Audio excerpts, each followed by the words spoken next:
There's the ding that everybody knows about. You haven't seen his face yet. I begged him to take his glasses off, and he did. But I have a good friend of mine. Uh, I'm fortunate to say I'd like to say he's my instructor, but I don't go to enough classes to kind of even claim that. But when I do take judo, I learn from this man. He is the head instructor of Philadelphia Judo Club, head instructor and owner of Osagame Martial Arts, father, lawyer, husband, business owner. You know, he's got a lot of feathers in his cap. I have Ray Huxen on with us today from, I believe it's his kitchen, but we can get to the heart of that matter in a second. So, Ray Huxen, what would you like to tell the folks? Well, thanks a lot, Marco. It's good to be here talking to you. And yes, I am in my kitchen. It's after dinner, so I'm ready to go. Nice. Ray, anything that I missed about kind of who you are and what your specialties are? Nothing too much. I mean, I've been doing judo a long time. I've been doing Brazilian Jiu-Jitsu a long time. I also like to, I like to think that I've done a pretty good job integrating them into the rest of my life, which is, as you know, is a challenge when you're trying to run a club, but then also trying to hold down a job and keep all the bills paid and everything else. So that's always a challenge, but, it's always interesting to try and keep busy and keep doing it. Yeah, it seems, I've had a few school owners that also had a job, and they all, for some reason, now the three of you are all lawyers. I don't know if being lawyers lends itself to owning a Brazilian Jiu-Jitsu academy, or that just happens to be happenstance. Yeah, I'm not sure if it worked out that way in particular, but I think being an attorney does make it challenging. I think a lot of attorneys enjoy Brazilian Jiu-Jitsu, especially back in the day when a lot of us were first starting out. Not everybody could afford it, not everybody had the time for it, and a few of us were lucky enough to carve out some time and get into it early. And we could still keep working our day jobs, which keep the bills paid. But trying to run a club is always a challenge. But it does give us the opportunity to meet a lot of people and get ourselves out there in some ways. But I think most importantly, it does give you the chance to hold down a job that can support a club while you're building it. So you said you've kind of successfully integrated it into your life, Brazilian Jiu-Jitsu, judo. For somebody that doesn't understand what that means, kind of, how does it integrate into your life? Well, when I first was doing it, when I first just started training, when I started training in judo first, and I say that meaning that when I first came down, I was in Baton Rouge when I first started doing judo. When I came to Philadelphia, I got serious about it because I found a club that was a lot more serious. So you're from Louisiana originally, correct? Right. I'm from New Orleans originally, but I was up at LSU in Baton Rouge for undergrad and then for 3 more years of law school. So I spent a lot of time on that campus. But that's where I first started doing judo. And then when I first came up here into Philadelphia, I had an attorney job up here. It gave me the opportunity to go train a lot at night. But I hadn't started doing jiu-jitsu yet. Well, that's not true. Actually, you and I first did a little jiu-jitsu for me a little while. And then I went back to judo, and then I came back. Because I remember you back at a Helson Gracie seminar back at like 1995 or 96. I think we were paired up for a little while during a seminar back then. But then I mostly went back to judo before finding jiu-jitsu again. Yeah, now for me it was kind of the opposite, because I found, well, not the opposite, but I found judo first, and then through a very good mutual friend of both of ours, Nate Carabello, who had tried to convince me to get into judo well before I'd seen the UFC. And he's like, we watched the UFC, and he goes, judo is just like this. And I go, and it was fairly close from what I understood. But then Eddie Levine, who's a wonderful human being I haven't talked to in years, hopefully he's doing well, told us about the Gracie Jiu-Jitsu Academy in Philadelphia. And I thought Hoist Gracie taught there, but obviously it was Steve Maxwell, which is a great instructor to learn from, and Phil and Rick and all those other guys. And I kind of moved away from judo. I wish I hadn't, but it just kind of seemed what I was looking for was getting more satisfied strictly with jiu-jitsu, just to give some people some background. And that's kind of how we became friends and connected and all that stuff. Yeah, I think that's right. For me, what it was, I had started in judo Baton Rouge with my brother, and I was really focused on sticking with judo. I loved it. I was completely invested in it, and I did jiu-jitsu for a little while until I found the judo club. And actually, I think it was Eddie. I ran into him in the locker room. He told me about the judo club. And so for me, what I was really looking for at the time was judo. I wanted, I was into throwing people around more. I enjoyed mat work, and we had a couple of guys at the judo club, Mike Encona and Mark Compagnettes, who were both excellent jiu-jitsu people, and they trained a lot in jiu-jitsu. Mark took a silver at blue belt at the Worlds in one of the earliest world championships, way back in the day. And so they were teaching us some jiu-jitsu on the side as well. But what we really were doing was, we were doing a lot of throwing and then doing some groundwork as well.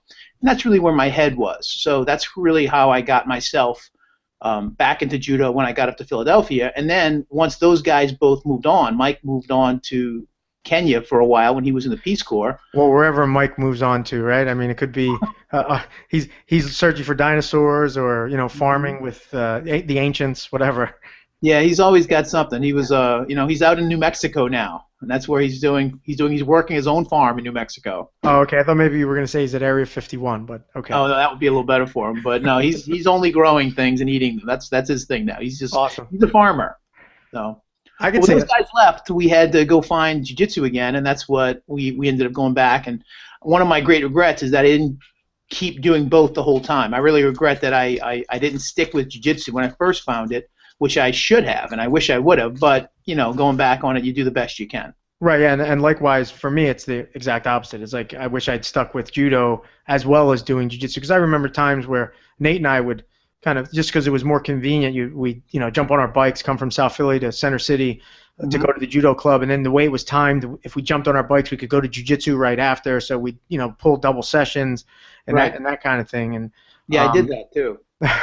And with kind of the way that I see jiu-jitsu now, having a solid foundation of, at least some core competencies in takedowns that are effective for jiu-jitsu would just be helpful for most practitioners, as opposed to, you see a lot of these guys that pull guard, and, and we don't have to argue the merits of one or the other. Right. But I think at least minimally, if you're using jiu-jitsu for self-defense, some sort of level of takedown skill is necessary to be able to affect what you're learning. Sure, I think that's certainly true. Yeah, I'm yeah, all about yeah, especially because it's not just, hey, how do I block punches? How do I block punches and take somebody down, if that's what's most appropriate at the time? Yeah. So I try to tell Art every once in a while how big of an impact Art Bourgeau, who was probably my original instructor there, and a lot of people's original instructor at the Philadelphia Judo Club, how big of an influence he was. He is on me now, as opposed to maybe then. And looking at some of the instructors that you want to emulate, and people that you're just like, man, you just seem to have fun and a good time. And judo was about kind of expressing his knowledge and sharing it with people, and getting people to be better and enjoy the sport. And there was a time, just even as a practitioner, I was kind of lost in some other stuff other than kind of the enjoyment of it. But let's talk about Art a little bit, his history, but also kind of how you came to be the man at the Philadelphia Judo Club. Well, when I got up to the Philadelphia Judo Club, when I walked in, I was, I think, probably technically an orange belt in judo. I'd been doing it for about a year or so, and I think I'd been awarded an orange belt in Baton Rouge, but I went in as a white belt. I knew that I didn't know as much as I should have, and I wanted to start a new club fresh. Not for anything other than the fact that I was going into a place where I wasn't familiar, and I wanted to approach it I was really learning from someone new, and I wanted to experience it that way. And when I walked in, I was the last person at the end of the white belt line, and there were probably 12 black belts and a handful of brown belts and me, and it was a tough room. And Art was way up at the head of the line, and he talked to me a little bit because I was new. But back then the black belts didn't have a lot of time to invest in new people until you showed that you were going to stick around. So, but I was immediately impressed by the kind of person Art was. And so when he was teaching, he was a little hands off. He would demonstrate, and then he would kind of let everybody work on things, and then work on their own techniques, and then do a lot of randori and a lot of fighting and a lot of hard training. And he let the class kind of develop, because that was the group he had. He had so many senior people. When the class evolves and there were more or less experienced people, he would evolve with it and he would teach more and guide the class more. And I've really tried to take that into my own style of teaching. I really try and approach the room as it is itself. I'm really a believer that you have to teach the room that's there. You can't teach the room that you hoped would be there, or thought would be there, or anything else. If you have a group of inexperienced people, you've got to teach at their level and approach them that way. If you have a lot of experienced people who need to work on their own things, you give them some things to work on, and then you get out the way and let them do the work they need to do. And so I've really taken a lot of that into the way I teach. And of course, Art is such a huge character. He's such a huge presence in a room. He fills up a room with his personality, and he really leads and guides it just by being there. And everybody kind of gravitates around him a little bit. And he's such a powerful presence. And he's always been the person who's had by far the greatest impact on me as a martial artist, as a club owner, and even in some ways even as a person. You know, I was with Art for 15 years or so. Okay. And before he started stepping down, so he was in my life it seemed like every important class for judo, and you know, he had a comment for everything. You know, whether you agree with him or disagree with him, you have to respect his opinion. He's that kind of person. Yeah, you know, and he's always somebody that I'm always happy to see him. There's never been a time where I run into him where I was like, oh crap, there's Art. It's like, oh fuck, there's Art, man. I can't wait to talk to him and just to hear some sort of pearl of wisdom that he drops, because he's always good for at least one when you talk to him. You know. Absolutely. You know, he's got so much to tell. He has stories. He's led a life and has stories like most people cannot imagine. He'll break out a story, and some of them are, you know, I'm pretty hard to shock. But sometimes, you know, Art will tell you a story, and you're really back and you're going, wow, I cannot believe Art just told me that story. But he also, you know, you have complete belief that he's gone and seen so many different things, and he's had so many experiences. He can come at you from any level. He can explain things to you and give you an insight into a life that very few people can deliver. Now, I don't know if my memory is this bad at how old I am now, at 42, but is he from Louisiana as well? No, he's from Tennessee. He's from Tennessee. Okay. He has an accent that may sound like Louisiana. Maybe that's. And with that kind of, you know, French Acadian last name, you would think he'd be from Louisiana. You know. Yeah, it feels like it should be, except he doesn't have an X on the end of it. Okay. All right. So, we kind of singing Art's praises. An awesome guy. Kind of, you know, like every once in a while when I get nostalgic, I'll send him an email, just letting him know that I wouldn't be in the position that I'm in now had it not been for kind of.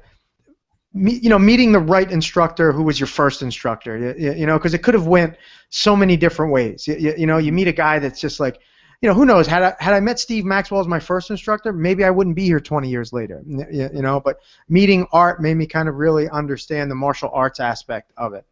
Mm-hmm. So one step back from Art is kind of, you know, the founder of the Philadelphia Judo Club is Sensei Ishikawa, correct? No, it goes back further than Ishikawa. Ishikawa was. He was the instructor who was Art's primary instructor. He taught at the Philadelphia Judo Club for many years, but the Philadelphia Judo Club actually goes back as far as 1949. Oh, really? I didn't realize it was that old of a club. Yeah, it goes back a long, long way. And it's, as far as I know, it's certainly I think it's the oldest continuously active club martial arts program in certainly the greater Philadelphia area, and one of the older judo programs in the country. But Art has a fascinating narrative and history of the club that he's got written up on the Osagame website. There's a link to it. He goes on. He really explains. He knows all the instructors. He goes back to the history of the club. I wish I could go through it in great detail, but without having it in front of me, there are a lot of names I wouldn't be able to rattle off. What we'll do is I'll put a link in the description, so when people kind of go to YouTube, they could click on it and really read it, because I think that would be important and fascinating. Now, not confusion, but my misunderstanding. I thought Ishikawa had started the club, but I know that Sensei Ishikawa was a big, he was a big driving force in Philadelphia Judo for a while, sure. Right? Yeah, without a doubt. And was the All Japan champion, and this was prior to judo being in the Olympics, correct? Correct. Yes. And at that time, being the All Japan champion was, you know, it's bigger than the World Championships, right? Because it's all the toughest guys. Absolutely. Yeah, no, even now, the All Japan is one of the most important and most interesting tournaments in the world, because it's an open weight tournament in in the place where judo is the biggest thing there is. So, you would see guys of any weight could try and qualify, and it would only take a certain number of competitors, and they would do long matches, and they would have real winners. And back in the 50s, it was much rougher. I mean, in Ishikawa's first All Japan Championship, it was actually a tie. He actually drew with Kimura, who we all know who he is. No, tell me, who is Kimura? I've never heard of him. Well, Kimura is a name that we all know, of course, but Ishikawa actually went to a time limit draw with Kimura in his first championship run, and then he won it on his own again the following year. So how big was Ishikawa, so that we could kind of see, what kind of size difference there was? Yeah, Sensei Ishikawa was a big guy, especially for what people perceive Japanese players to have been back in the day. They expect not that large of a physical person, but by all accounts, from what Art said is, obviously I've never met Ishikawa personally, but by all accounts, Art said Ishikawa was a pretty big guy. He's not as big as Art, but he was a big, powerful man. Gotcha. So Sensei Ishikawa was winning tied once with Kimura, who is he's legendary, thanks to the Gracie narrative, and then wins the following year. Mm-hmm. Right, and now is it safe to say at some point, he was sent out to push judo around the world, and specifically in Philadelphia, or he just happened to come to Philadelphia for a different reason? Well, Art has, like I said, Art's narrative can go into a little better descriptive of exactly how he perceives and what he knows about how Ishikawa came here. But there was a woman named Helen Foose who was a driving force and one of the first women to really do a lot of judo and keep training in judo. And she, from the way I understand it, brought Sensei Ishikawa to come to Philadelphia and begin teaching at the Philadelphia Judo Club, which had existed, but she, obviously with his reputation, she had the opportunity to invite an instructor of that quality to come, and it changed judo, certainly in our area, and it had an impact with judo all over the East Coast and probably you'd say the country. Right. For the jiu-jitsu people, it would kind of be like having, one of the Gracie's sons coming to teach at your jiu-jitsu academy, as a full-time instructor. Absolutely. He walks in and he's one of the handful of most high-profile, most effective competitors in the world, and he just walks in and begins teaching at your club. No, so that's an opportunity. So that's awesome. So it goes Sensei Ishikawa, whatever, Art, right? And then from JB Gross was in there. Excuse me? Before Art was in, JB Gross had a time as instructor. And then JB left, Art took over. All right. So Ishikawa, JB, who's another guy, a mutual friend of ours, kind of Ned is a big JB guy. Yes.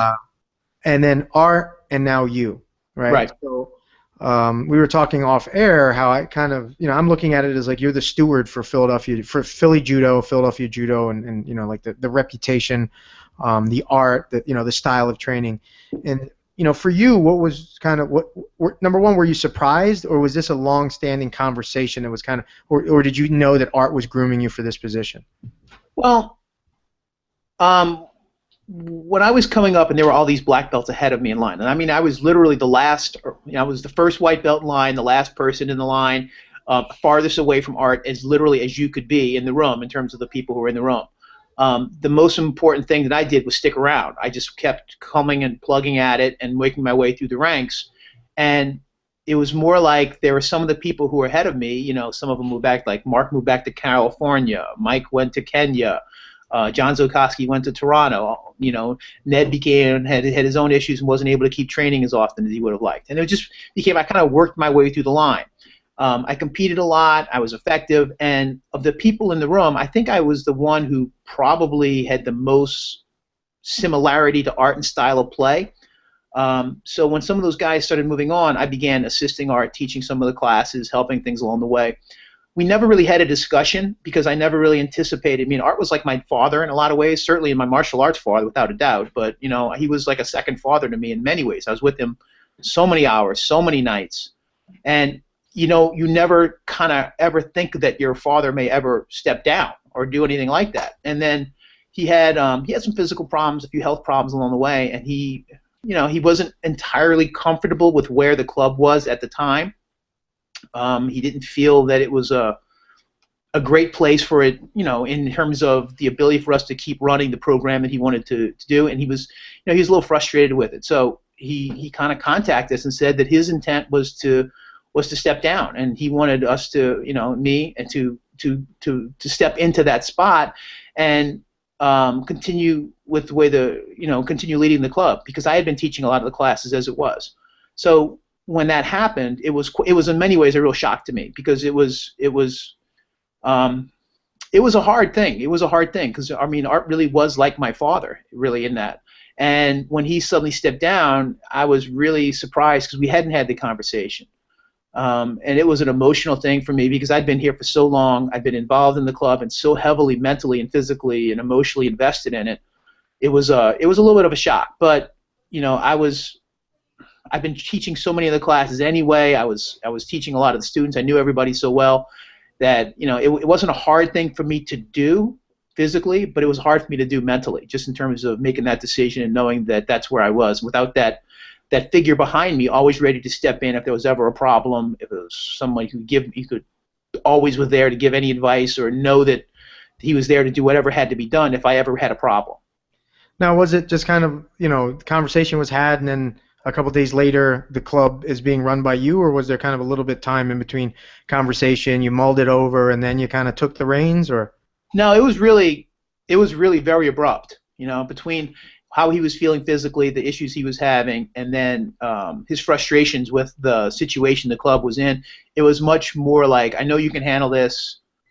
You should start handling this. I'll be back in again when I feel more comfortable and I'm ready for it. I think that was a little closer to how it came through, because it was a little abrupt, but it wasn't hard on the students, because, like I said, you know, the people who were at the high end, the black belts who were leading the club, those didn't change. We were still all there. So the only thing that happened was we had a meeting. We talked to the students and let them know that Art just was still around. He just wasn't going to be around as often, and so that's kind of how we handled the transition. And, you know, for you, when he comes to you, you know, kind of before the abruptness, right? And he's just like, hey, I want to hand over the reins to you.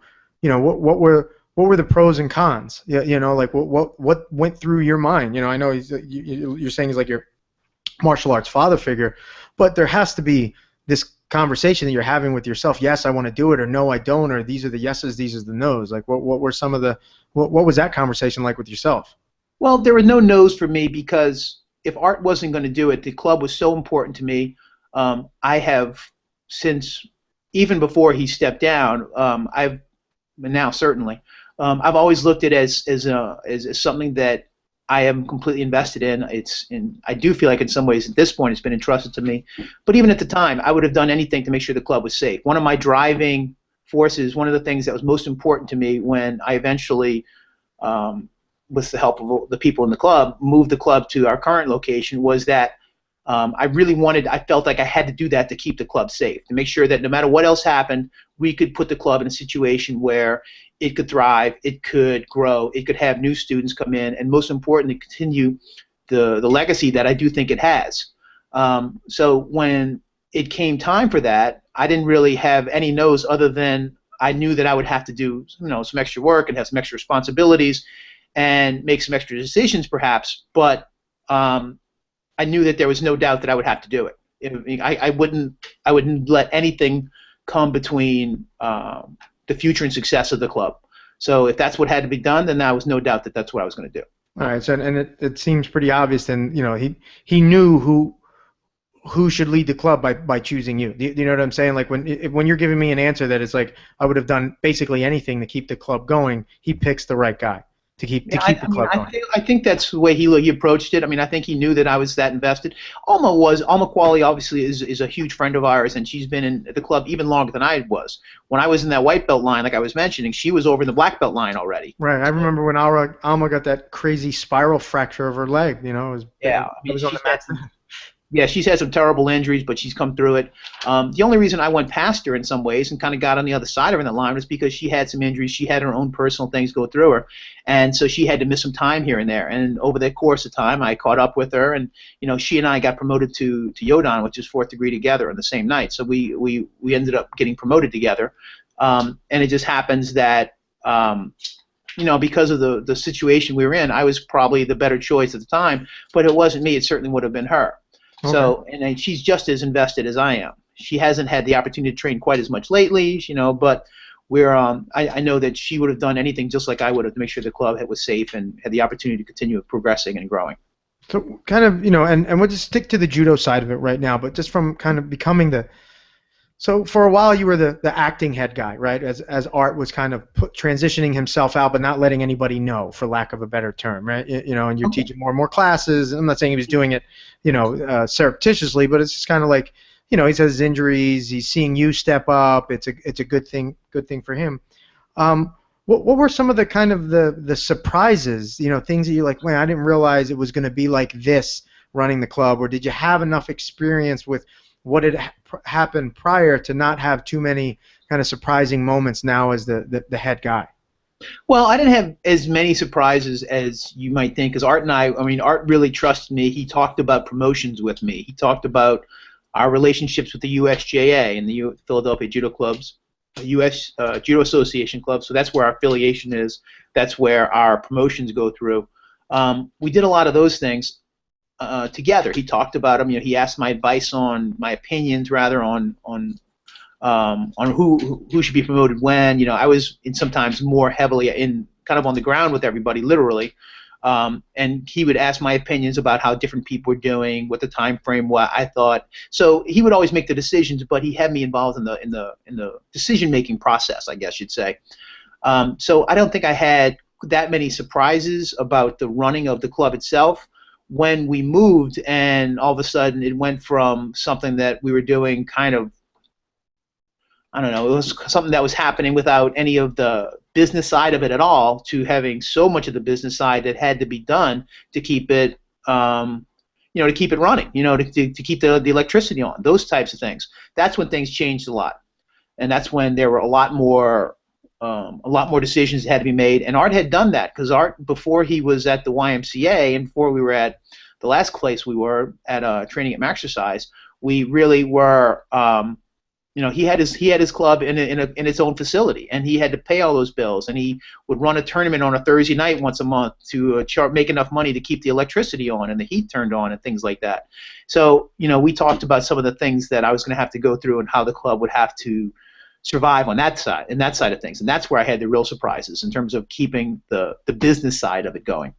Which is always an eye-opener to a lot of people, because what you learn is, just because you're skilled at the art doesn't mean you're going to be skilled at everything else that surrounds it. And a lot of very skilled instructors and martial artists kind of unfortunately fail because they don't take into account that there are some very, very important things that need to occur. Just being a good instructor is awesome, and you want to do that to kind of fulfill your own needs to teach people, but also to teach them well. But that's not the end-all be-all when it comes to running a martial arts academy.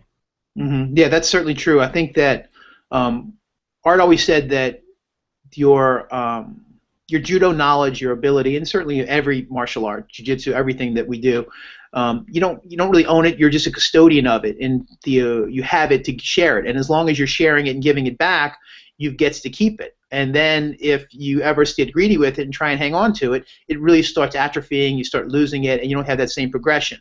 But when you talk about going into the business world and having to run the business and treat it like a business, you really have to approach it very differently. I found out the hard way. My wife was such a big part of it, and she was really invested in getting the business going, and she helped me and did a lot of the business side of it to help me make sure that I didn't shoot myself in the foot, because there could a lot of things that, that can go wrong when you're trying to run a business, and it takes a lot of commitment and a lot of time. And between, like we said, I have got a regular day job that's more than just a regular 40 hours a week job that requires more than that sometimes. If I hadn't had her help, and if I hadn't had the help of Art and a lot of other people, then it would have been a real problem just trying to keep things alive and just keep things going. Now, with all that kind of experience, it lends in, or it really helps segue into this next question, because you don't see too many judo academies, or I don't know if too many. Maybe Jimmy Pedro has like a super successful commercial judo academy, but you don't kind of see it because they're not typically set up as a as a business, right? Because you keep referring to a club. From a mindset standpoint, a club is a very different thing than a martial arts academy, right? At least from a profit standpoint, I would say. But you have what looks and seems to be a very successful Brazilian Jiu-Jitsu program at Osagame as well. Now, is that something that was kind of difficult for you to integrate into Osagame with the the strong judo culture that was there, or because you were so what was your rank in jiu-jitsu when you started Osagame? I was a brown belt, and I've been a brown belt. I mean, you were pretty well entrenched in jiu-jitsu at that time. But kind of, what was that like, and how's the business side of jiu-jitsu differ from the business side of judo? Well, for me, it's not that different because we really have, I think, a very unique situation. I don't know of another club like ours in that we have two separate, I hate to say the term separate but equal, but we have two separate clubs, really two separate programs that are entirely driven for themselves. I have people who are judo people. I have people that are jiu-jitsu people. I have people who are both. I encourage everybody to do both because to me, judo and jiu-jitsu are kind of the same thing. It's just the focus is different. The rule set that's in place lends themselves toward focusing for judo more on stand-up and for jiu-jitsu doing more groundwork. But almost everything you can do in one, you can do in the other. So they're really kind of the same thing. But I don't treat them as the same thing. I teach a judo program that follows the current rule system, even though I don't agree with all the rules that they've put in place. But I do think that I do treat it as its own program. There are a lot of places that teach a little judo in their Brazilian Jiu-Jitsu class, do this kinds of thing, and I don't want to do it that way. We have a judo program that's separate, runs by people who, myself and other black belts in judo who train judo, not exclusively obviously, but focus judo for its own sake, compete in judo, do all the things that judo for its own.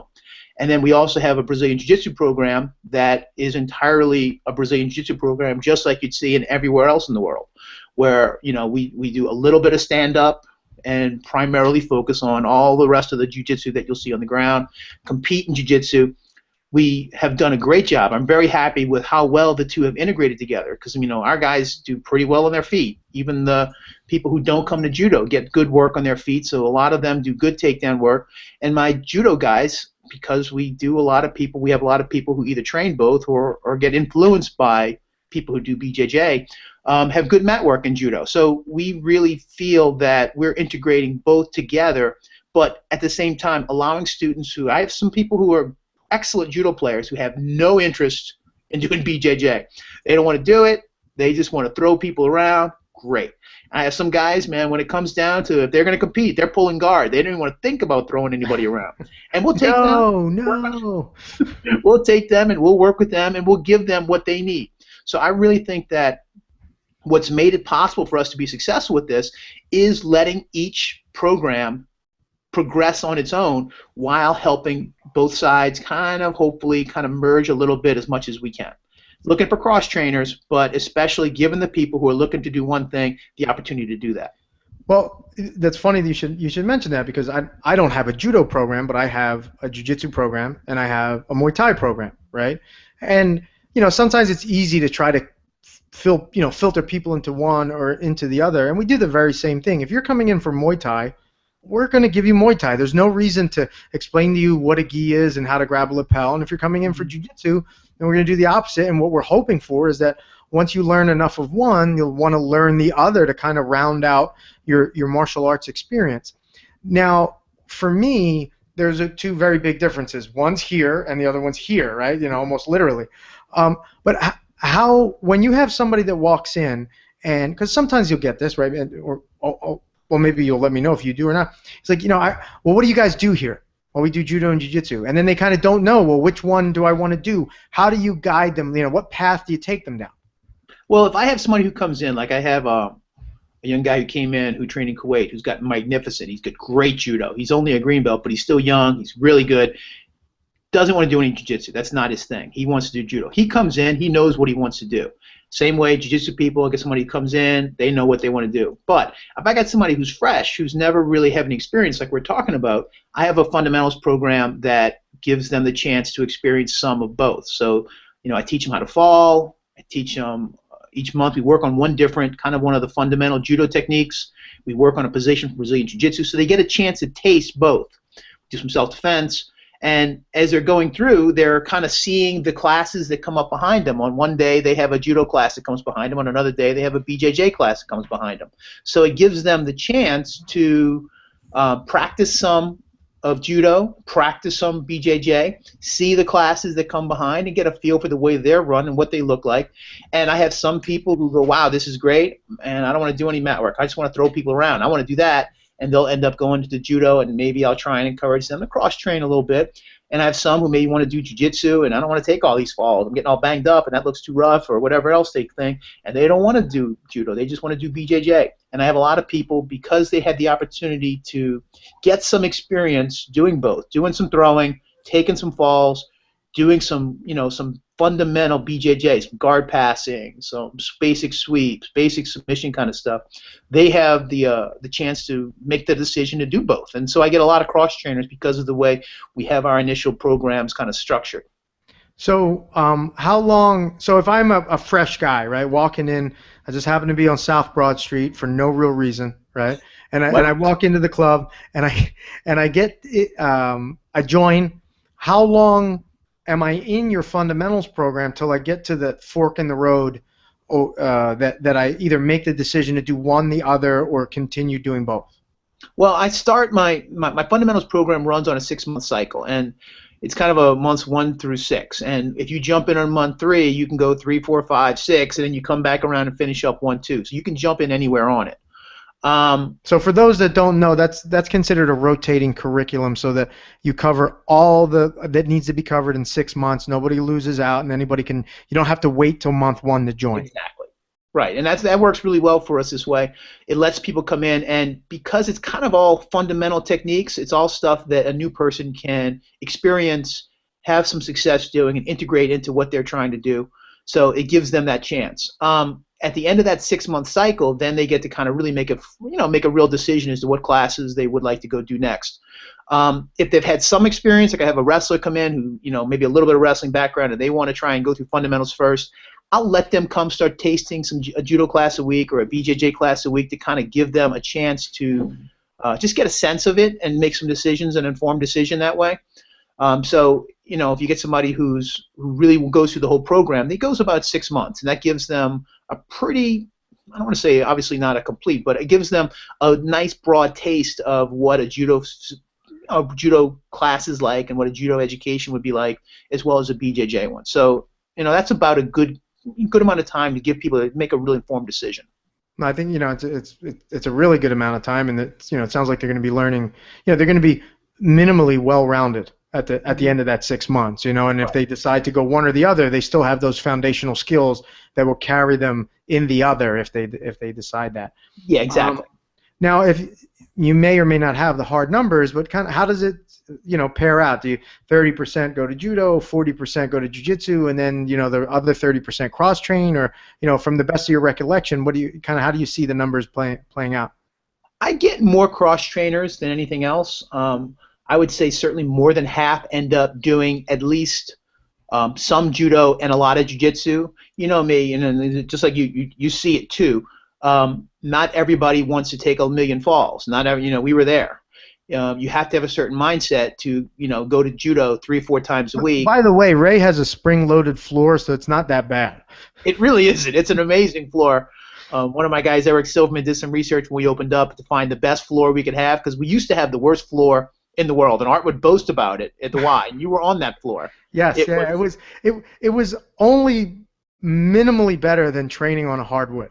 Yeah, it was. When you flipped it over, and we had to flip it over every single class to fold it up, there was it was a gymnastics mat, and on the back it said 1972, and this was the late 90s, so it had been around, and you had to put it over top. It was like the Boston Garden. You could play to dead spots on the mat, if you didn't like somebody. There were definite holes, and there was tape on the mat to indicate where the holes were. And for the black belts, they knew where the holes were. It wasn't so they would know what to avoid. They would know where to throw you if they were trying. So they had their targets. So you said more than half cross-train? Yeah, I end up with mostly cross-trainers. And what I would say is I usually get a lot of the cross-trainers they'll do like 1 judo class a week, at least at the beginning, as they're kind of easing their way into judo, and then do a lot more jiu-jitsu. I think that they enjoy judo, but they may not want to make the full 3 times a week commitment to it, especially when they're also doing 3 or 4 or 5 jiu-jitsu classes a week. So that may be a lot. So a lot of them will do 2, 3 jiu-jitsu classes and 1 judo class as a way to keep going in it because they enjoy it, but they may not necessarily, like we said, want to take, go out and just bang heads for 2 hours 3 times a week in judo and get thrown around. As much fun as that is, once you're into it, early on, it can be a little overwhelming. So I would say probably more than half cross-train. Probably about, if the people who only do one or the other, I would probably guess maybe 20% end up in judo, and a lot of those were wrestlers or people who had done at least a little judo in college or something, and were really kind of more interested in focus there, and the rest end up in BJJ. Now, the people that you kind of see after they go through your 6 months, and they're like, you know what, I don't want to continue doing judo, I want to stick to jiu-jitsu, or vice versa. Well, are they giving you solid reasons for it, or just kind of, hey, I just like this one over the other, or are you kind of just like, okay, you know what, I can understand why this fits better for you, or things like that? Yeah, a lot of times, I'll always tease people. I always stay on them, and it's a very friendly thing for us. I've been there. I know sometimes I've gone out to the mat, and I didn't want to take those falls again. I was full or something. You get guys who just don't want to go out and do it, and women too. We have a lot of women in our programs. We actually had last Thursday. It was a cold night, and we had 7 women in our judo program, much less our jiu-jitsu program, and only a few of the guys showed up. So we have a lot of the women who are doing judo with us and hanging in there. I do think that a lot of them will, we all joke with each other a little bit, so there's nothing serious about it, but mostly I think it's just the ones who mostly want to do jiu-jitsu rather than judo, they laugh about it. They're willing to admit it, though. I don't want to take all those falls. I see them, and, I don't want to take 1,000 falls this month. So it's mostly that, I think. The ones who do jiu-jitsu, or rather who do judo and don't want to do jiu-jitsu, they usually were people who had at least a little bit of prior experience and just like throwing guys around. Okay. Now, you run a very competitive school in the sense of you guys are competing an awful lot, right? What advantages do you see to your cross trainers? Let's start off with the judo guys. Are you seeing them using the advantages of their jiu-jitsu when they're in judo competition, or is just not, the rule sets aren't allowing that to happen? The rule sets are really, in judo especially, and judo now, since that's what we're talking about, the rules are really aiming toward getting people on their feet and throwing guys around and women around, obviously. I think that that's the focus that the International Judo Federation is trying to do. You'll still see some amazing mat work done at the highest levels. At the local levels, what I'm always emphasizing is the idea of immediately attacking pins. I think that we have a lot of jiu-jitsu people who are good at passing and good at controlling people, so that when they throw, we get a lot of osagames, we get a lot of pins, and win a lot of matches with pins. Because there's only 20 seconds now. Now that they brought the osagame time to win a match down to 20 seconds, you hold somebody down for 20 seconds, you win a match. You go to side control, north-south, or into a mounted position, hold somebody for 20 seconds. For the jiu-jitsu people that might not understand how a pin works, like technically, when you're pinning someone in osagame for 20 seconds, what has to be occurring? When you initially establish the pin, you want to be able to put both, 4 points, so both shoulder points, both hip points established on the mat. But after that, you only have to keep one down. So if you can keep one shoulder down while they're trying to flop around, and I see a lot of people in judo who have great mat work, and some who don't, who have really poor escapes, where they just kind of just throwing themselves around, and they turn their body, but they don't turn more than that 1 point. So it's really easy for people who know how to maintain control points to win matches with pins. So we really emphasize pinning for mat work in my judo program. We do a lot of turtle turns, because in judo you end up with turtle as a good, effective, useful defensive position. In jiu-jitsu, of course, you wouldn't do that because you want to expose your back. But in judo, if you go to a turtle and you don't make any progress turning them over, the referee's going to stand you up in maybe 5, 6, 10 seconds at the most. So you have to make some real progress. So we do a lot of aggressive turtle attacking to try and get people over into pins, and you can win a lot of matches like that. So we're not seeing, with the way the rule sets are, at least locally, a lot of the guys having or not wanting to go for submissions, arm locks, and that kind of thing because of the speed of the way referees will stand you up, or is it just a little bit just too hard with the dynamic situation that's going on to really attack that submission? You can attack some submissions. The submissions we'll hit most often will be off of turtles. Like we'll do a lot of clock chokes. I mean, that's one of my things that we teach a lot, that we emphasize attacking submissions there. You don't see as many submissions from the guard because you have the opportunity for technical breaks as well. So if someone in judo doesn't want to engage and someone goes for a triangle or an arm lock in that position, they can pick you up, the person applying the submission, off the ground where you lose contact with the ground even for a split second. And if it's lose contact by half an inch and put you right back down, that's a technical break. So they're going to cause a break and put you back on your feet. So it's kind of hard in a lot of ways to go for those types of subs. When you're talking about taking the back and things like that, you really, a lot of time, unless you're very good at it and very practiced at it and hit it quickly, they're gonna stand you up. Are you familiar with the Gracie Invasion tapes? So it's not the Gracie in action, but you see the Gracies Sure. surreptitiously filming themselves. I believe it's at Hayward Nishioka's club in California. Yes, that's what I've heard of. Right. So in one of the interactions is pretty funny because you can see where the Gracies are coming from. Where I don't know if it was Huxen gets picked up, but he still snaps the arm lock on the guy, and they go to Horian all complaining. He's like, he's got to let go of that because he can get slammed on the ground and all this other stuff. And Horian just says, just politely, just go ahead and slam him. We don't care. You know, it was pretty funny to kind of see, technically that Gracie Invasion, but I guess that's the judo guy was playing under his rule set. Right. When he's thinking about the rules and that rule's been in place for a long time because you and I have both seen it, and we've both heard about it. We both know stories about it where somebody gets pile drived on the top of their head off of submission, and they get a concussion or a broken neck or a broken collarbone or all these terrible injuries. So the way judo solved it was as soon as you lose contact with the ground, it's a technical break. You have to release the submission. You get back on your feet and go back to throwing. Now, if you're playing in the club, you can certainly make whatever rules you want to make, but these guys were working under that rule set. That was their idea. That was the way that they were taught. That was the way that the rules were applied when they were coming up. So when they picked somebody up, that's an immediate automatic technical break in judo. Right. So whether you agree with it or not, that was the rules. Right. So this leads me, and we'll get back to the flip side of how the judo cross training has helped the BJJ guys. But when you first got exposed to jiu-jitsu, what was it like for you? Because it was always kind of weird because there always seemed to be some friction. Jiu-jitsu was this martial art that was setting itself up as superior to everything else, and you were kind of, like I've been to judo tournaments where they automatically didn't like you if you were a jiu-jitsu guy. I don't know if it's still that way. If it's cross-pollinated enough where it's not a big deal. But back in the day.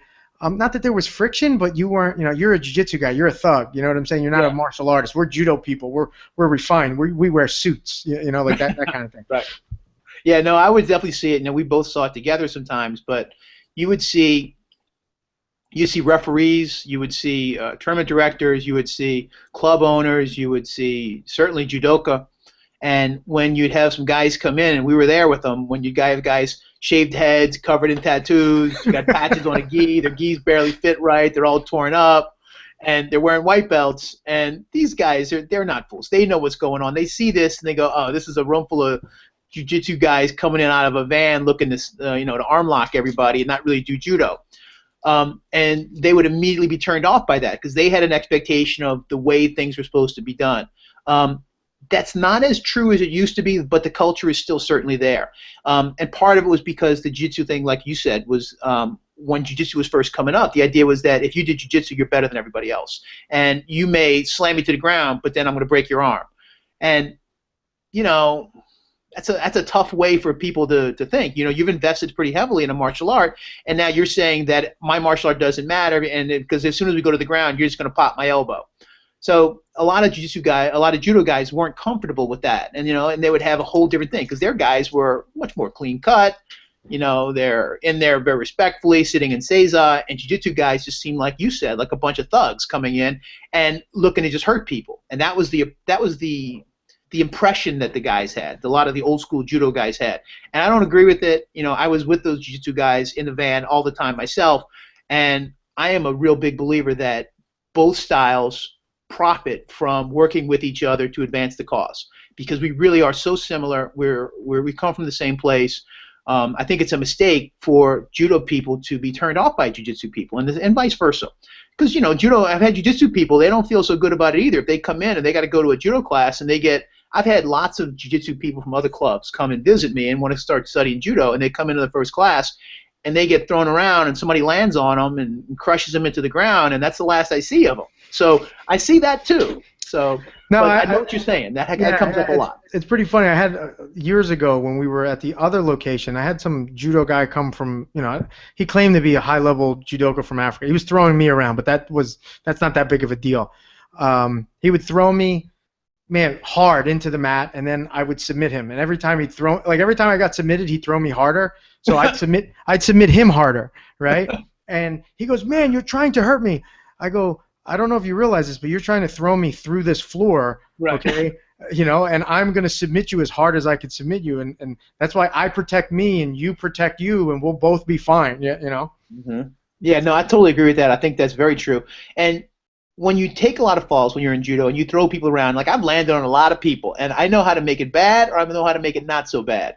And I like landing on people. It's fun. And I've had guys land on me, and I don't feel bad when they land on me. I laugh. Guys crush me to the ground. It's horrible. You get smashed into the ground. There's a judo mentality that develops where that's a fun thing. Even though you're the one who got lit up and crushed, that's a fun thing. You go back and look at the video and think, "Oh my God, I can't believe you crushed me like that." And you look at that, and that's a lot of fun for us. But when someone's not used to it, and you unload on somebody like that, it's a problem. I mean, you don't just necessarily hurt them. You could injure them. There's a big difference between hurting somebody and injuring somebody. Agreed. You put somebody down to where they can't go to school the next day or go to work the next day, and that's a mistake. You can't have that. And when you're throwing people, you have to respect the fact that you have to control the technique, especially if you're an experienced player, in a way that lets them profit from it, not get injured by it, and hopefully learn to respect it and maybe start doing it. So if you're a judo person and you just crush people all the time, you're just going to run them out. They're never going to want to work judo. And if they get a chance to tap somebody out, I think what you're saying is exactly right. If somebody's smashing me and I feel like they're trying to hurt me because they're just trying to throw me so hard that they're going to injure me, I'm going to try and hurt them back. That's the way it has to go. So you have to respect each other from both sides. So going back to respecting each other from both sides, now we kind of got into earlier how the mat work is helping your competitors from a judo standpoint. How is the takedown work helping your jiu-jitsu competitors? Well, I think that you've certainly seen it too, and I don't know if you would have any better numbers than I do, but I think that in the lower ranks in particular, and it changes a little bit as you go further along, but when you're starting out, whoever starts out on top to start the match is going to have a huge advantage. So if you're successful in taking the other person down to begin the match, a competitive match in the white belt division, your winning percentage is pretty high. So I think that's something you'll see. Now, it may go down a little bit as you have more advanced guard games going through the process. But I think that and I've got some pretty good takedown people, even the guys who just do jiu-jitsu with me, but a lot of the ones who cross-train and they're fighting white belt and beginning to fight blue belt divisions now, they're hitting takedowns, and they're pretty big takedowns sometimes. You throw somebody in a tournament, and then I don't have any problem with smashing them as hard as I possibly can. No, we have a social contract there that we're there to win and not play nice, Right, and we're not trying to injure somebody, but if I can throw you down hard enough to where you're kind of done for the next 10 minutes or even next 2 minutes or even the next 30 seconds, that's part of the game. I don't want anybody to be injured, but if you can be a little stunned to where you're kind of lit up a little bit and may not want to totally be wholly completely there, I'm okay with that, and that gives you a pretty enormous advantage just starting off a match that way. You ever see that? I think it's a funny meme, but I think it's really smart. Is they said if the UFC were fought on concrete, everyone would do judo. You know? Yeah, there's a lot to that. I mean, they talk about that a little bit because if you're a lot less likely to just take that fall and then try and submit somebody if you're landing really bad and getting hurt from it. And if you can throw somebody so it's a rough fall, I don't want to injure anybody, but so that it's a rough fall, then I think that's totally fine. And that's we don't want to break anybody's arms, but we don't mind breaking their spirit. Yeah, absolutely. When you get hit on the ground, somebody lands on you and crushes you into the ground pretty hard, it certainly changes your perspective and your willingness to continue this fight. So I could imagine that your guys that cross-train and that maybe not even cross-train, but the guys that focus on jiu-jitsu, when it comes time for competitions and doing stand-up, they're getting somewhat of the benefit of the judo as well because they're going up against guys that are cross-training that have maybe, I don't know how much better judo than them, but they're going up against a more experienced takedown guy, so they're getting that benefit as well. So that's good for them, I can imagine.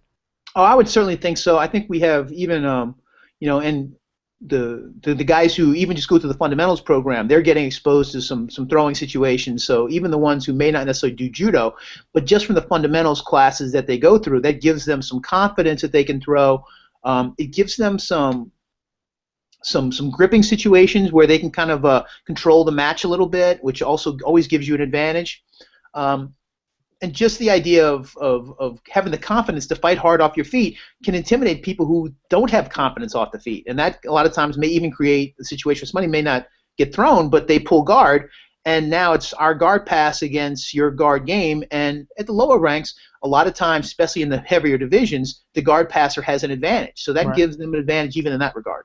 Well, and you know, like you're talking about gripping strategies and scenarios, and myself as a coach, when I'm watching a guy grip, and I'm like, all right, it's like this guy knows what he's doing. Let's be smart, you know, as opposed to coming out like an idiot and not Right. having a gripping scenario to go with. Absolutely.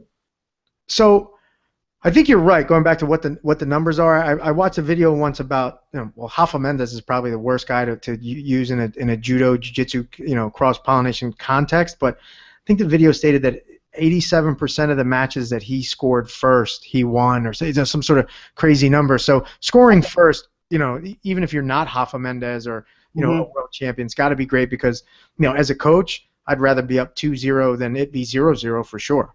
Oh, yeah, absolutely. You're starting out on top. And for the ones who do the judo side of it as well, one of the things that helps is you may not see judo people do the most complicated, advanced mat work. But what they do well is hold people down and not let them get away.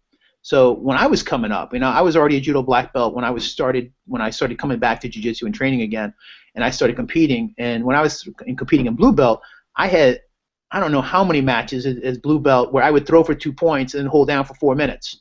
And I wouldn't advance. I would stay busy enough to where I wouldn't get penalized. But before I was really invested myself in really learning jiu-jitsu as much, I won a lot of matches just by doing a takedown and then holding somebody down who couldn't get away from me. And you can win a lot of matches like that. So judo people can have that kind of success because they're really good at holding people down.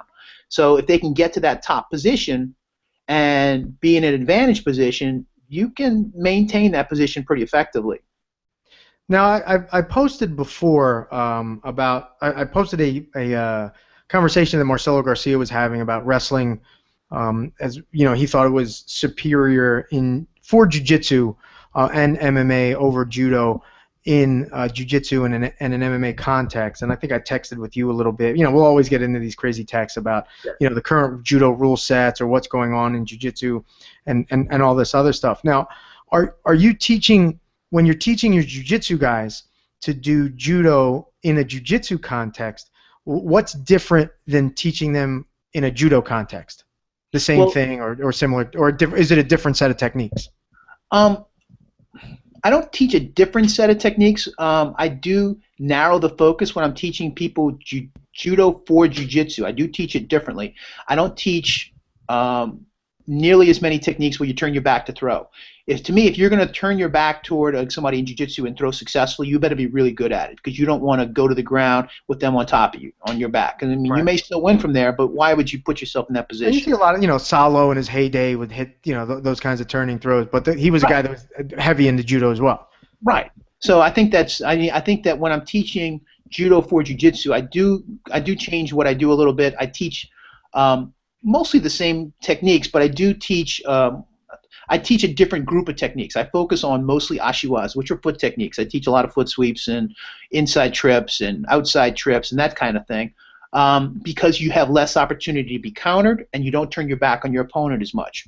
The other thing I teach that on the unfortunate, the new judo gripping situation, as well as a new judo rule set, keeps you from going to grabbing legs.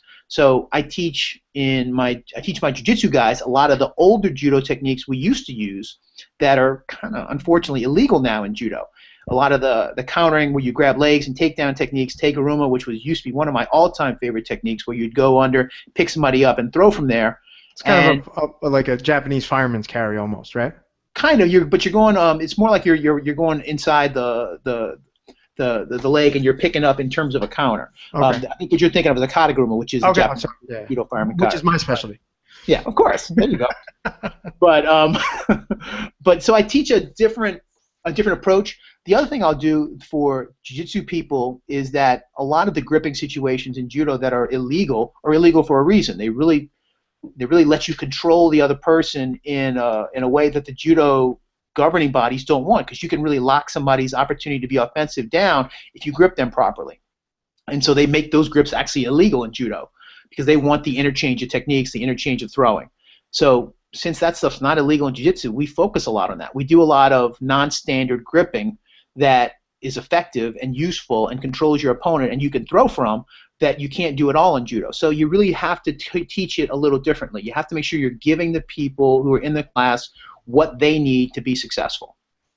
So, you know, and I've texted you about it before. Like, you know, I love watching judo highlights because, you know, it's the athleticism that's displayed when one human being can really affect that kind of dynamic, beautiful, explosive throw on another human being is completely amazing, especially with the level that if you're watching the Dusseldorf Open or the World Championships or the Olympics. It's not like, you know, the African guy throwing me. It's like two highly skilled judoka throwing each other.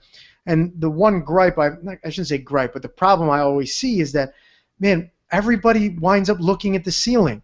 Everybody, you know, it's like the throw's so committed, so kind of powerful that once it doesn't even hit the ground, it's almost like you rotate through the floor, you know. So, you know, for people that don't understand judo, can you explain to them why that occurs?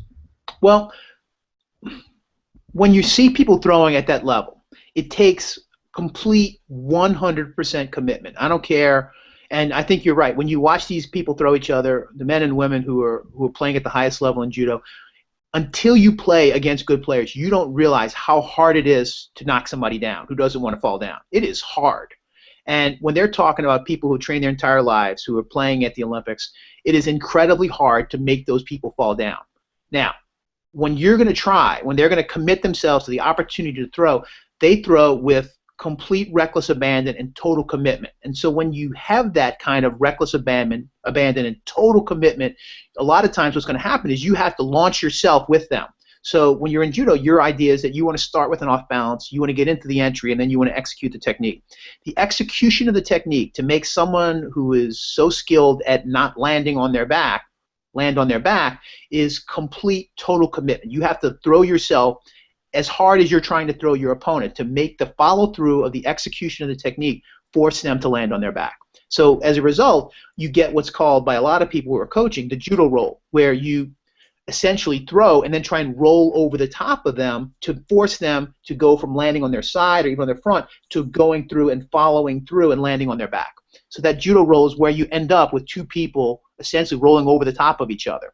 And in judo, the ippon can happen for just that one split second where they land flat on their back, and if they reverse shoot, there's no downside to that, which is a huge difference from jiu-jitsu. If you commit that much in jiu-jitsu, they're just going to roll you over the top and end up on top of you, and that's a mistake. So you can't have that same level of commitment when you're trying to throw in jiu-jitsu, because you don't want that follow-through that leads you to ending up being reversed to the bottom again. In judo, there's no downside to it, because if you do that, you probably just ended up in a turtle, and you're willing to protect yourself if by some chance you didn't throw an ippon. And you have a few seconds, you know, and in a few seconds the referee is going to stand you back up if there's not much happening. Now, Right. How do you dial it back when your judo guys are doing jiu-jitsu or doing a jiu-jitsu tournament where they don't overcommit, or is it just kind of like they get that feel, they know that they don't have to commit as much when they're throwing this, you know, this jiu-jitsu slug, you know? Well, it's twofold. There's two things. First, I do keep these guys from doing too many of the turning throws. So I end up with a lot of the ashiwaza, a lot of the foot techniques where you don't have that type of turning commitment that you have in judo. You don't have a seianagi, which is a shoulder throw, or an uchimata, which is a inside reap, where you're going to lift them up with your leg and turn your back to them and try and throw them that way.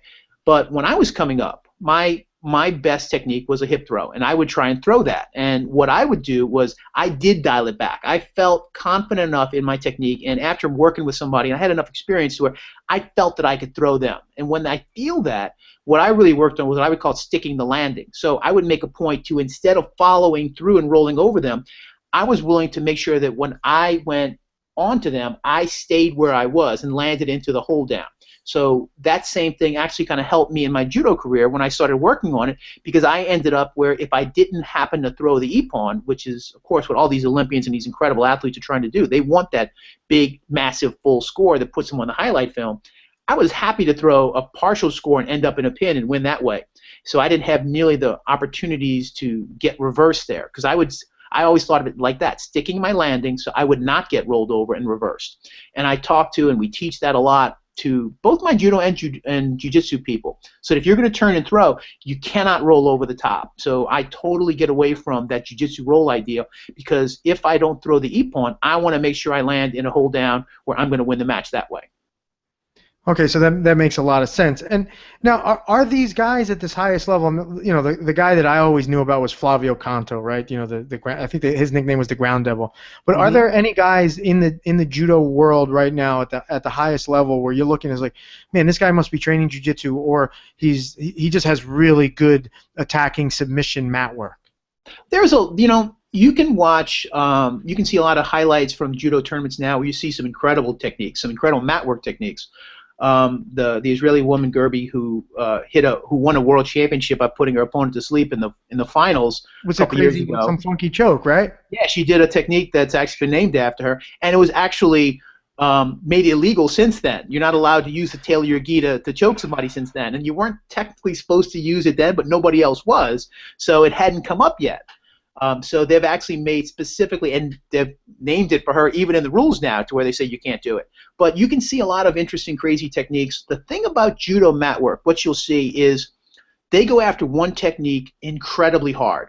I saw recently a couple of guys who were doing what I would call an inverted omoplata, where they would go inside the leg instead of the traditional omoplata where you go behind the leg and bring them over. They hook inside and then roll forward and force their opponent's arm into essentially a chicken wing. And they're doing that in judo, and it's one of the most popular techniques right now. And we're working with some guys who are up at the Liberty Bell. Adam Moorman comes in and trains with us some, and he does it very well. He's had it in tournament. And when you see him doing this, it's a very advanced, very dangerous, potentially dangerous technique you'll see in jiu-jitsu. That's a really excellent submission as well. So these guys are doing it, but the difference for them is that they can't transition. So that what they don't work on is you don't see as many transitions. They're going to go after the one technique they practice 1,000 times or 10,000 times as hard as they possibly can, and it could be a very advanced, interesting technique. But what they won't do is, if it fails, they're not transitioning anything else, but as soon as they transition, they get stood up. So it's kind of the ippon mentality everywhere, on the feet, on the mat. 100% true. Exactly right. Okay. Well, that's interesting, and you know, we kind of talked about it a little bit earlier. It seems, and you know, you and I will kind of text back and forth when I'll read, what the hell's going on at International Judo? The rules have changed again. Yeah. What's going on? Like, there seems to be, over the last, I don't know, say 10 years, you know, this is just to be, you know, to have a short period, a decade to work with, you know, what's going on with the rule sets and the rule changes, and you know, what are they driving at, and what are they trying to kind of produce with these changes? Because it seems like, you know, in your jiu-jitsu program, it's almost like you're teaching, you know, the old school Kodokan style, and that's not allowed. You're not allowed to do a lot of those techniques nowadays. So I don't know, maybe you can educate me as well. Well, I've always, you know, I came up with an old school guy in art, and he would talk about when he was competing in the 70s, it looked a lot like jiu-jitsu does now, where you would try and throw, and there were only ippons and wazaris. If you got on the ground and you didn't want to be on the ground, you had to fight your way back off your feet, get it back up there, and get yourself away from somebody if you didn't want to be on the ground. They did a lot of mat work fighting. It looked a lot like what jiu-jitsu looks like now. It wasn't advanced maybe in terms of the guard game and some of the other things, but they would throw, they would go to the ground, they would fight their butts off on the ground, and if you didn't want to be there, fight your way up and get away from them. The current judo rule set is really evolving, and I don't agree with it in a lot of ways. There are a lot of things I don't like. The leg grabbing stuff I think is a mistake. You know, you're taking away techniques that are in what is the Nagi no kata, which is the judo throwing kata. You're doing things in the traditional kata that they set up at the Kodokan so many years ago that would get you disqualified if you did it now in a tournament. So it doesn't make any sense to me in a lot of ways. The focus seems to be so much on the upper 0.01% of competitors who are competing at the international Olympic and highest levels, that they're really trying to differentiate, and I say they, meaning I would imagine the IJF and the people who are running judo at the highest levels are trying to differentiate themselves from other sports. It's so important to maintain your place in the Olympics right now to make sure you're not like other sports and you're keeping it in a different realm. We saw what happened with wrestling, where they lost their right. Yeah, and I think a lot of people. I don't know if the judo community rallied around wrestling, but I know the jiu-jitsu community definitely did. I think the judo community did here. I don't know about around the world, obviously, but I think the judo community here really supported wrestling to the best of our ability. I think that judo has done, the leaders in the judo community have done a good job of solidifying judo's place at the Olympic level. You know, judo supposed one of the ones that was maybe potentially on the chopping block too a few Olympics ago, but they've really built themselves into a very powerful place in the Olympic sport hierarchy. So they've been successful at that. The downside, I think, is that it hasn't been of nearly a great service to most of the rest of the judoka of the world, who would be well served, self-defense-wise, sport and competitive-wise, to have a wider range of techniques. A lot of the things that you and I saw even 10, 15 years ago in judo were good, solid, fundamental, useful techniques. Instead of everything being, can I throw this guy for an uchimata? Which is almost what judo's like now. Can I throw him for an uchimata? Can I get him disqualified by having him touch me in the legs? I've always been a believer that referees should have minimal impact on matches. They should make calls as absolutely necessary. You should minimize the opportunities referees have to make calls. Instead, judo has really increased the gripping rules, the disqualification penalties for the leg grabs. All these things really make it a challenge for many people to go to a tournament, because it's very frustrating. You go out and you pay $60 for a tournament, if you're lucky, and spend the day there, and you go out there and you accidentally touch somebody's leg and you get disqualified, and the next time you get uchimated in 4 seconds, and you have a very bad experience. You lose people that way. I think that you would have a better opportunity to have the grassroots level of judo, meaning the larger community of judo, be successful and keep more people in it by having fewer of those types of rules, where you have a more wide open game, more opportunities for people to do more, have more mat work. There's nothing, you and I obviously believe that mat work's a good thing. For sure.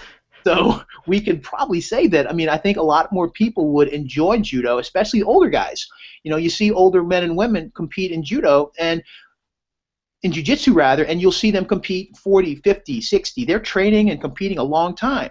You don't see nearly the amount of judoka competing or doing things like that as they get further along, because they can't keep launching guys in uchimata anymore. So they don't have as many opportunities to do the kind of things that they can still physically do, even with their technique. So I don't like it. I think that it's a mistake for the majority of judoka, but I do have to say that it certainly has. The rule changes have been good for the top 0.1% in terms of going to the Olympics. And even if they don't like it, it's really put the judo in a strong Olympic position, if not maybe in a good position in a lot of other ways. And I wonder if that has maybe a lot to do with how it is a club level sport, and how some countries around the world really support it, and it's not. In some case, I'm only just assuming here, theorizing, that it's not as big of a small business as jiu-jitsu would be, or that they can kind of make these rules and not give a crap about the 99.9% of everyone else that this affects. Mm-hmm. They have a lot of, judo is incredibly highly practiced in the rest of the world. There are more people doing judo than any sport in the world except soccer, because you can have a sand pit and a judo-gi and somebody who's done judo before, and you can have a bunch of kids doing judo. It doesn't require a lot of equipment, a couple of gi tops, maybe you can even share. Who knows if you're in some place. Even we know that just a shitty mat is enough. We really know that. So the worst mat you can find, you can still get away with it. But judo is very highly practiced in most places. So a lot of governments, a lot of places like that will support judo in a way that you don't get any support in the United States. Judo doesn't get really very much support at all. You see the handful of the best people that America can produce who get some funding and that kind of thing, support. But the majority of people in judo really are self-supported or with minimal sponsorships. And I'm talking about people who are going to the Olympics like that. So So most places, I think, really don't have um, the exposure to BJJ or the other things that we have, and the competition that you'll see in America. So they'll go out there and they'll have the government support their judo programs and still be successful with them. They'll do whatever they want. If they don't, if they want to teach techniques like doubles and singles or anything else where they grab the legs, they'll just do it. But when they have to send them out to go to the international games and the international competitions, then of course they have to kind of go along with what everybody else is doing. So I always try to work in a Hickson Gracie reference into the last bunch of interviews I've done, and here's my opportunity, so I thank you.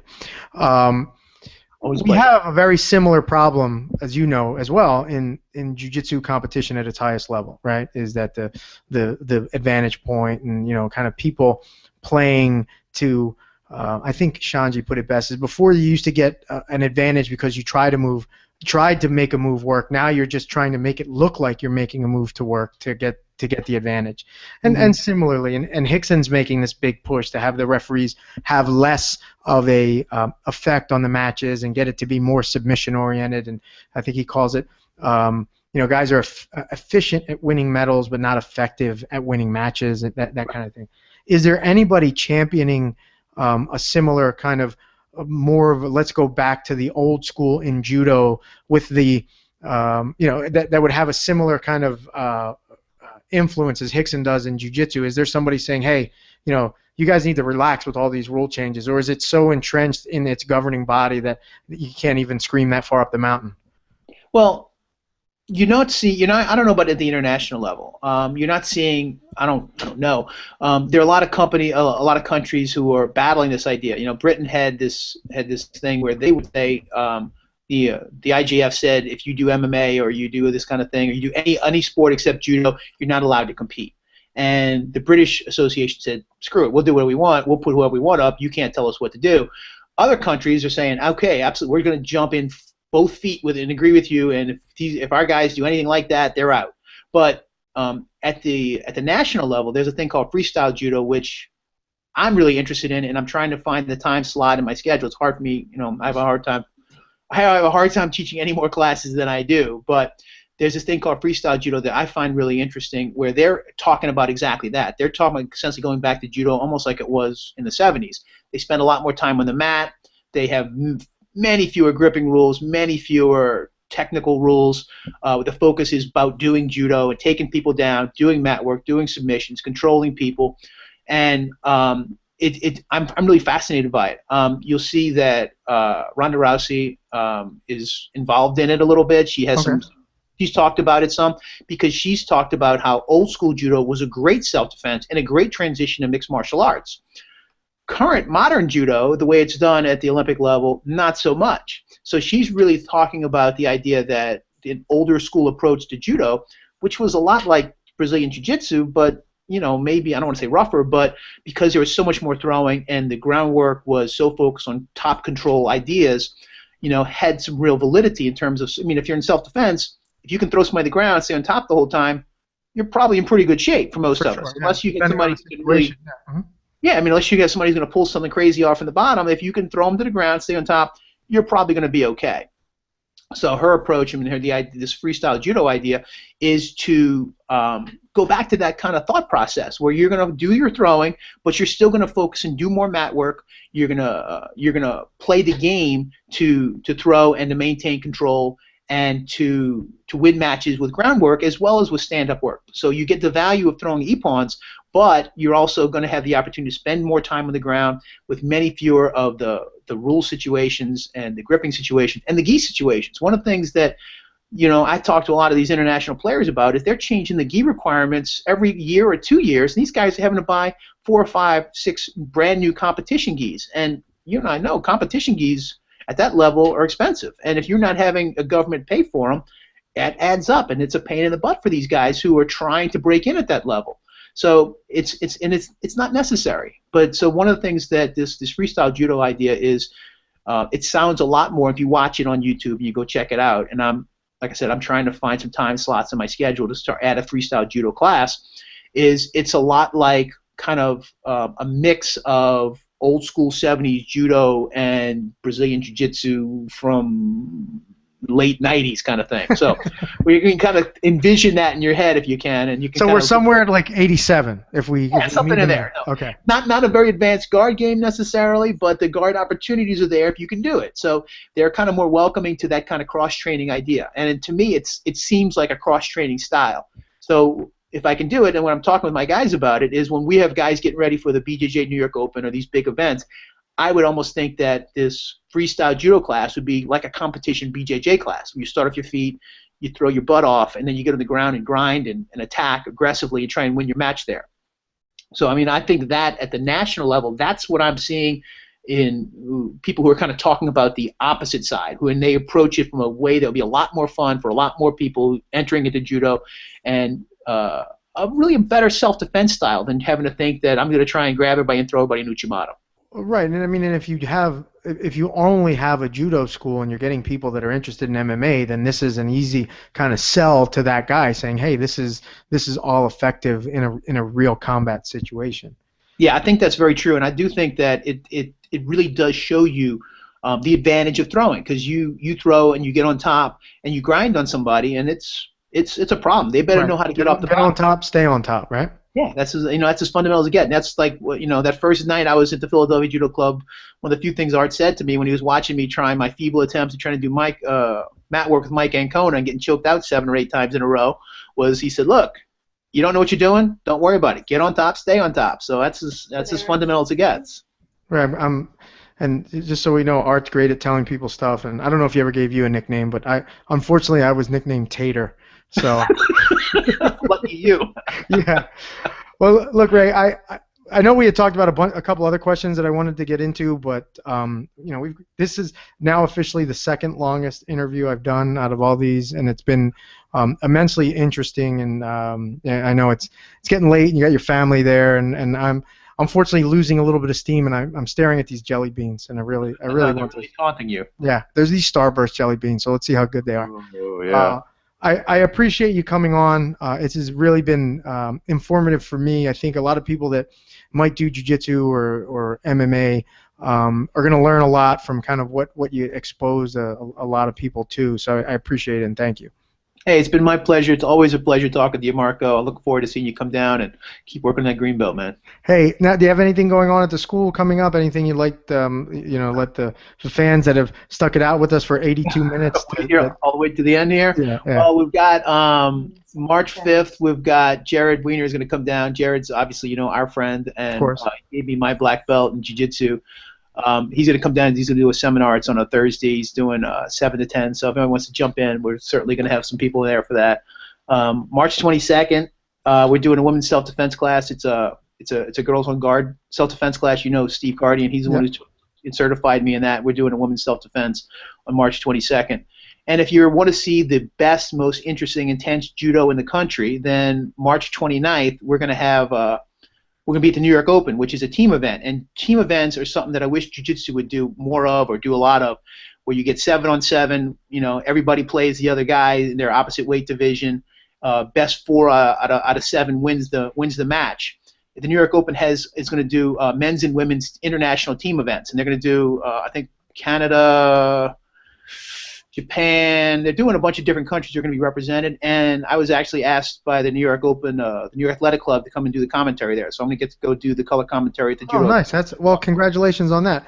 If you could send me any of the links to, if you have any web pages or anything set up for any of the events that you have going on, I'll put those in the description so everybody can take a look.